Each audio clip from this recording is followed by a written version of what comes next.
Hi everyone and welcome back to my channel. My name is Caroline and today we're going to talk about some treatments they used in the old days for diseases that makes you really grateful that you are sick in the 21st century.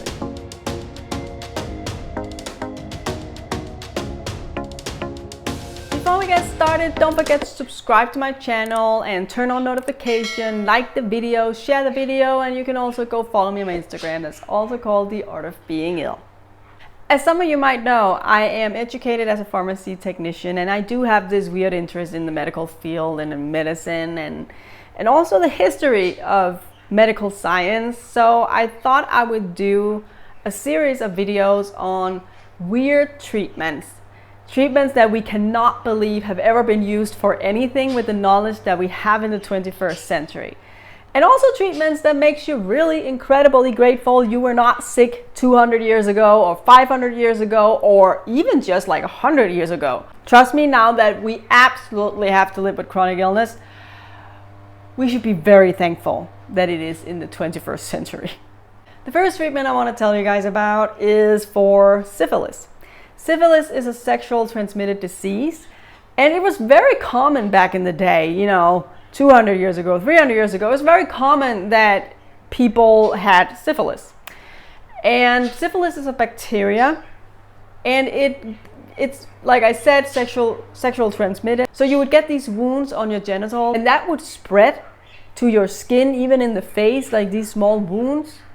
I've actually heard a fun fact that I have to say I am not 100% sure that this is like a fact, like a proven fact, but I read somewhere once that it is believed that back in like the 1600s and so on, back when they used to powder their faces, the rich people powdered their faces with white powder and so they look whiter, that a part of that was actually because they had syphilis so as to cover up wounds. I don't know if it's true, but it's just something I read that's quite interesting. But syphilis was very, very common. And syphilis is a bacteria. And in the 21st century, it is a disease that are more rare. And that's because of antibiotics. The penicillin was invented. So today we can treat syphilis with antibiotics. And also we have protection today. So, condoms, so it's easier to protect yourself from these things. But they didn't have that back in the day. So someone came up with a treatment that was interesting. And the interesting part of it was actually that it technically did work. It was just not good for a lot of other things than the syphilis. Because what they used was mercury. And you might think they used what? Yes, I did say mercury.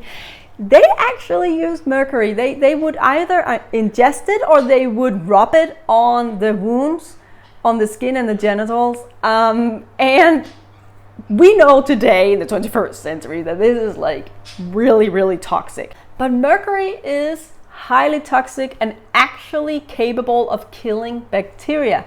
And this is why the treatment technically worked.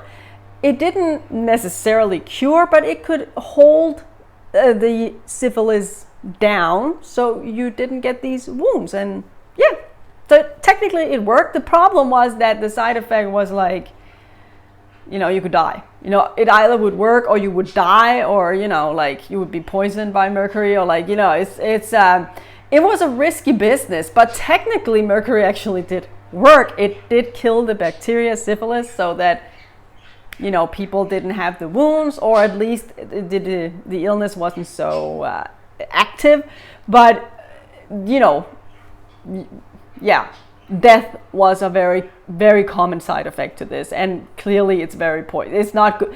Mercury is not a good thing to ingest or rub on your skin. I am not recommending this whatsoever.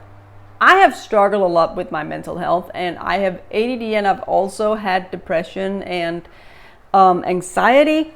So I've been in the psychiatric system in the 21st century, and we can all agree that it's not top notch because it's not really a priority, and it's a complicated field as well. And sometimes you feel like one big experiment because they're just trying different types of medicines on you to see which one will work. Like it's not the greatest of the medical fields to be in as a patient, that's for sure. But I am glad that since I absolutely have to struggle with my mental health, I'm still kind of thankful that it's in this century. As many of you probably know, being in the psychiatric system, even though not perfect, is still a lot better than recently. I mean, it was still not great to be a psychiatric patient like in the 60s, for example, 1960s. Like that was still where they were kind of experimenting a little bit, and you know, the treatments were questionable. One of them, and I have to admit, I am not sure the time period, but it wasn't 400 years ago. This has been like in the 1900s, but I don't have like a date where it stopped. But it was in the period where they were starting to take an interest on mental illnesses. But I'm not sure exactly from this year till this year did this treatment get used. I just want to say that, but it was in the 1900s. A method used in the psychiatric system, if you had mental illness, like depression, would be waterboarding. And I did say waterboarding, you know, the thing you can also use to torture people, basically. They would literally take you as a patient and almost drown you, so you were unconscious, and then when you woke up, you would be cured. The idea was that, you know, for some reason when torturing people, it triggers a positive response in the brain, and then you are not depressed anymore. I don't know about you, but that's a very questionable method that I'm very happy I didn't have to go through. And yeah, I don't even know what to say, but let's just face it, even though the psychiatric system is not perfect, at least they're not drowning us. The last old day treatment I want to talk about today is for all of you out there with migraines. Because all the way from like the Stone Age up till about the Renaissance, they had this really great treatment for migraines and headaches in general. And it's called skull drilling. Caroline, are you sure? Yes, I am. They would literally drill a hole in your skull. Because the idea was that you release the pressure. The idea was that there was a pressure in the brain.